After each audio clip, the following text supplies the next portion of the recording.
Hello and welcome back to the channel HardReset.Info, and today I'll tell you how to get unbanned from TikTok.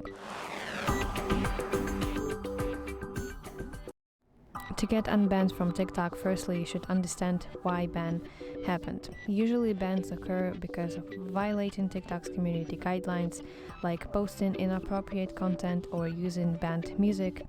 Review the specific reason TikTok gave you in the notification or email. Next, you can appeal the ban directly through the application.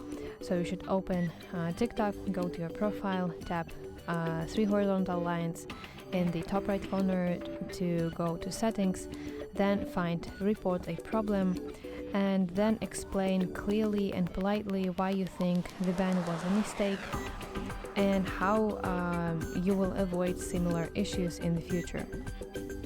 And if this appeal does not work, try waiting a few days before contacting TikTok again. Sometimes temporary bans last a set time, and repeated polite appeals can help. While waiting, avoid creating new accounts that break rules, as this can lead to permanent bans. So I think that's all. I hope you find this video helpful, and if so, please leave a thumbs up and please consider subscribing to our channel. See you soon. Bye bye.